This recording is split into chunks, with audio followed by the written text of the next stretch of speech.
He gave food to a starving black man, but what happened next shocked him forever.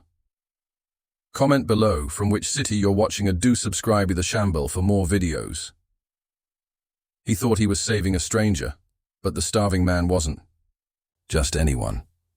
Behind his frail frame and desperate eyes was a hidden story, one that would claw its way into the light and leave the man who helped him questioning everything he thought he knew about life, about fate, and about himself. The streets were alive with noise, but he barely heard it. Cars honking, people rushing past, neon lights flashing across shop windows. All of it blended into a blur as Michael hurried down the sidewalk. To him, it was just another evening after work, another day in a life that felt predictable. Michael wasn't rich, but he wasn't struggling either. He had a stable job, a modest apartment, a routine that kept him safe. Yet deep down, he carried something most people never saw, a quiet guilt, an ache he never admitted aloud. For all his stability, he sometimes wondered if he was doing enough. Enough for himself, enough for the world, enough for the people who never had the chances he did. It was then, in that restless haze, that he saw him. A man sitting on the cold pavement, knees drawn to his chest, clothes torn and faded with time. His skin looked pale beneath the city lights, his face hollowed from hunger. He wasn't holding a cardboard sign. He wasn't calling out. He simply sat there, eyes glazed, hands trembling as though even lifting them would cost too much energy, and, for the first time in months, Michael slowed his steps. People streamed past without looking. Some crossed the street to avoid him. A few glanced with pity but kept walking. The world had grown numb to the sight of suffering. But Michael stopped. Something about the man pierced through the noise in his head, through the guilt he carried, and forced him to pay attention. He knelt down. "Hey," he said softly. "You hungry?" The man's lips trembled before he could answer. His eyes met Michael's, and for a split second, there was something there. Not just hunger, not just desperation, but a kind of silent plea, like he hadn't spoken to anyone in days. Michael didn't wait. He turned and walked into the nearest diner, ordering a warm meal and an extra bag of food to go. He didn't think twice. He didn't wonder if the man deserved it, or if he'd waste it. He simply acted. Minutes later, he returned and placed the bag beside the man. "Here," he said. "Eat." The man's fingers shook as he unwrapped the sandwich.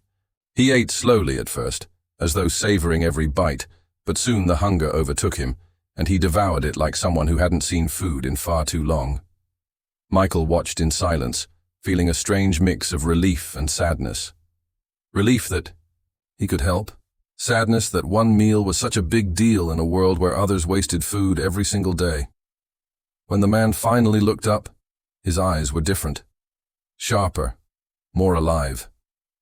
He wiped his mouth, and in a voice hoarse but steady he whispered, "Thank you." Michael smiled faintly. It's nothing, but it wasn't nothing.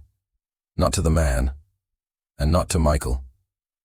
Because what Michael didn't know was that this small act, this ordinary decision to stop, to notice, to give, would not end here on the sidewalk. It would unravel into something far bigger, something that would reach deep into his own life, shaking the foundations of everything he thought he knew about kindness, about strangers, and about himself. The world would call it coincidence, fate, destiny. But Michael would call it the moment his life changed forever. For now, though, it was just two men on a city sidewalk. One who gave, one who received. And yet, in that fragile silence between them, the story that would alter both of their lives had already begun. Michael thought that was the end of it. He gave food, the man ate, and that should have been enough. Just another fleeting encounter in a city filled with strangers. But something inside him told him to stay a little longer. He sat on the curb beside the man, watching the neon signs flicker across the street. For a moment, neither of them spoke. The man finished the sandwich, wiped his mouth with the back of his hand, and glanced sideways. "You didn't have to do that," he said.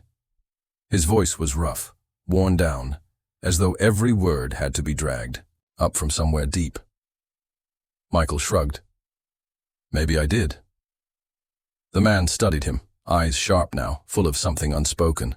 There was no begging, no desperate clinging, just a silent intensity that unsettled Michael. Finally, Michael asked, "What's your name?" The man paused, as if considering whether to answer. Then, in a low voice, he said, "David." At first, that was it. Michael stood, ready to leave. But as he turned, David spoke again. "Do you believe things happen for a reason?" Michael froze. The question cut through the noise of the street like a blade. He turned slowly. David was staring at him, not with the dull gaze of a starving man, but with a strange fire in his eyes, a fire that hadn't been there moments ago. "I don't know," Michael said cautiously. "Why?" David smiled faintly. "Because tonight, I was supposed to die." The words hit Michael like ice water. He sat back down, heart racing. "What do you mean?" David didn't answer right away. He pulled his tattered coat tighter, glancing around as though someone might be listening. "I've been running," he whispered. "And when you're running for too long, there comes a point where you can't anymore. Tonight was that point. I had nothing left." Michael's mind spun. Running from what? From whom? But David only looked down at his hands, scarred and trembling. "You gave me one more night. That's more than I expected." Michael should have walked away. He should have left this broken man to his secrets. But something about David's words, his intensity, wouldn't let him. There was more here. Something dark. Something dangerous. And though Michael didn't understand why, he needed to know. The next evening, Michael found himself walking. The same street again. Part of him hoped David would be gone. But there he was, sitting in the same spot, staring out at the rushing traffic. Michael hesitated before approaching. "You're still here." David smirked. "And you came back." Over the next week, Michael kept returning. Every time he brought food, and every time David spoke a little more. The fragments of his story were scattered, like shards of glass, sharp and incomplete. He mentioned a life he once had, a job, a family, a future that seemed secure. But it crumbled, piece by piece, after he got involved with the wrong people. Debt, betrayal, violence. He never gave full details, but the way he spoke carried the weight of truths too heavy to say aloud. One night, as Michael handed him a cup of coffee, David muttered, "They're still looking for me." Michael froze. "Who?"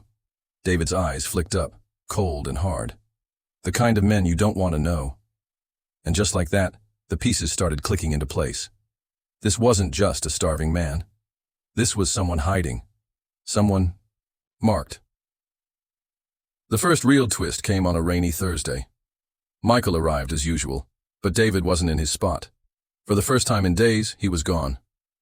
Michael searched the block, scanning every doorway, every corner. Finally, he spotted him. Across the street, pressed against a wall, eyes darting nervously. Two men in dark coats stood nearby, scanning the crowd, whispering into phones. Michael's chest tightened. Were these the people David was running from? He almost left. He almost turned away. But something stronger pulled him forward.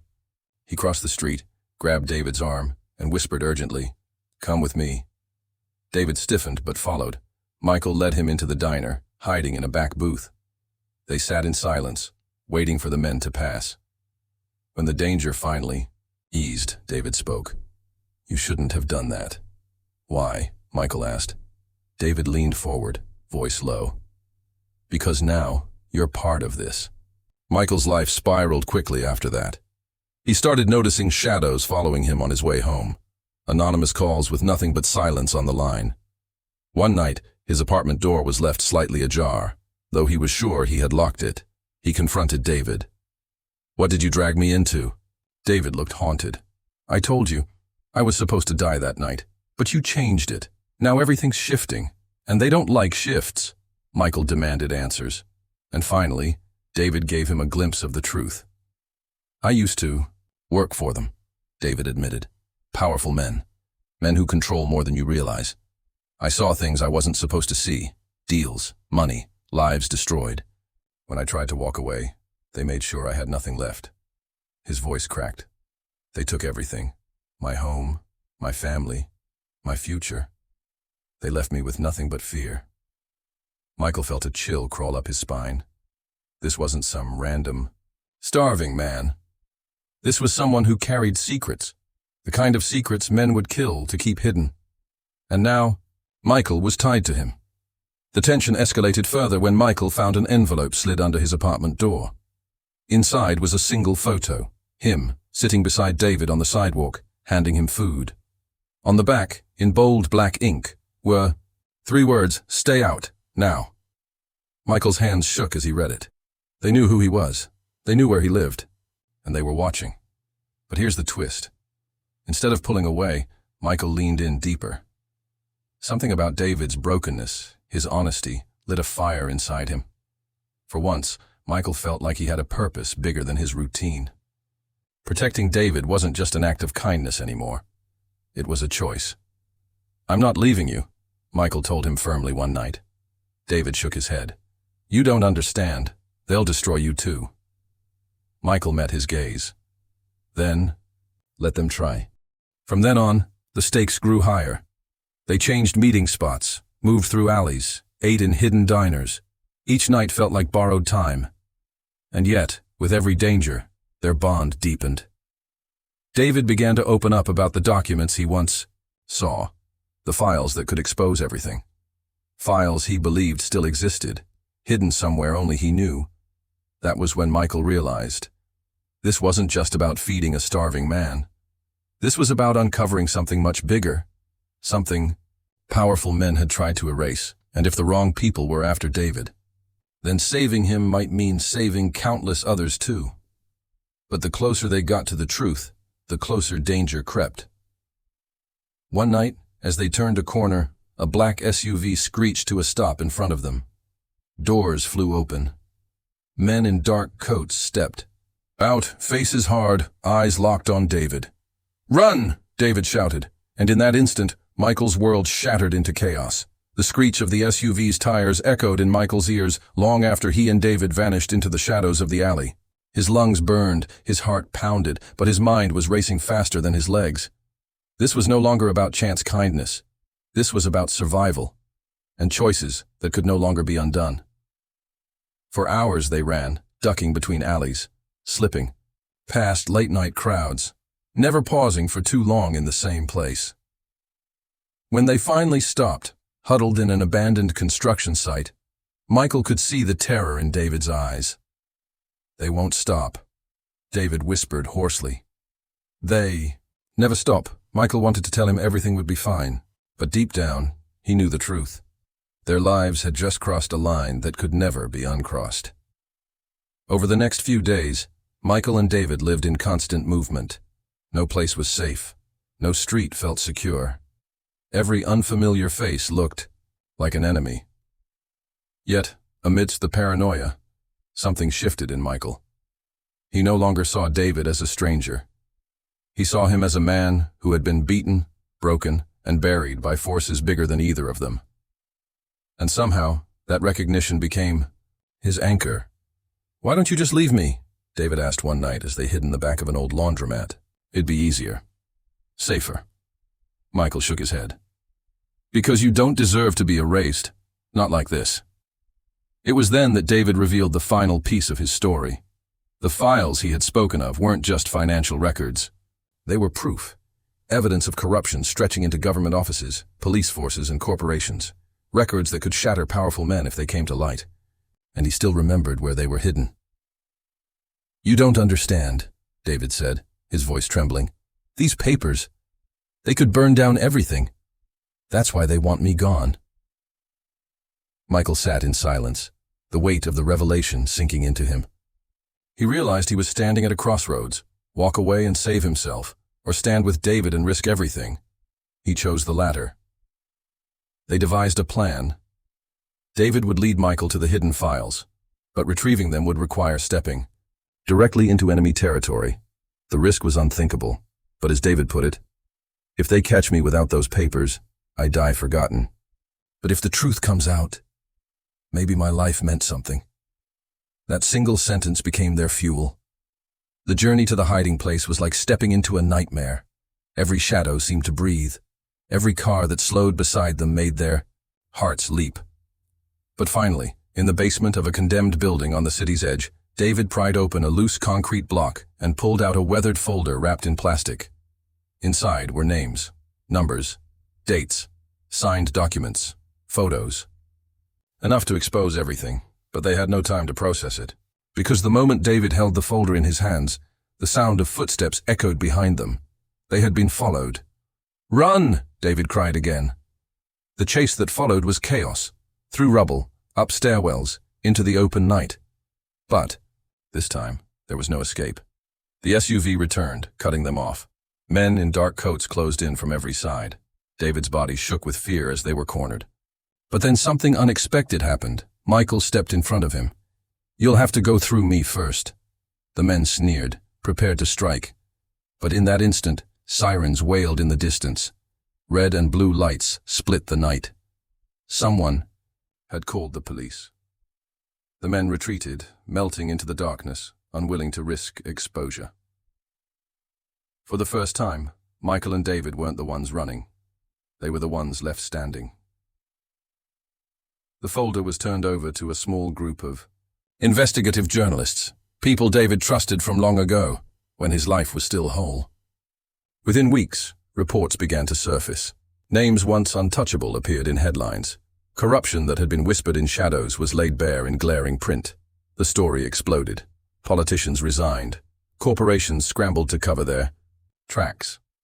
Investigations opened across multiple sectors. And though the machine of power didn't collapse entirely, it cracked enough for the truth to bleed through. David, however, could never return to the man he once was. He remained in hiding, his life forever changed by the ghosts of what he had endured. But for the first time, he wasn't invisible. He wasn't forgotten, and Michael, the man who once thought kindness ended with a sandwich, realized his life had been rewritten in ways he never imagined. At the heart of it all was a simple act. One man giving food to another. Michael could never have predicted where it would lead. He could never have imagined the danger, the secrets, the life-altering consequences. But that single act of compassion, the decision to stop, to care, to see, became the thread that unraveled a much bigger story. And that is the essence of the lesson. We never know the full weight of our actions. A sandwich might be just a sandwich. Or it might be the beginning of a story that changes lives, exposes truths, and alters the course of history. Too often, we underestimate the power of kindness. Too often, we walk past strangers believing their lives are separate from ours. But in reality, every life is connected. Every choice has ripples. Every act carries unseen consequences. For Michael, helping David began as an interruption in his busy day. But in the end, it became the defining chapter of his life. And for David, being seen, truly seen, gave him the strength to fight back against forces that had stripped him of everything. Kindness didn't just save him. It gave him a reason to keep living. We think stories of heroes belong to movies, to legends, to people far removed from our ordinary lives. But sometimes, the smallest decisions become the most heroic acts. Sometimes, a single meal, a single gesture, a single moment of humanity becomes the spark that sets change in motion. The truth is, we may never know the full impact of our kindness. We may never see how far the ripples travel. But that doesn't make them any less real. So when you pass someone on the street, when you hear a voice trembling in need, when your heart whispers that you can do something, however small, listen. Because that might be the moment that changes everything. It changed Michael. It changed David. And it can change us too.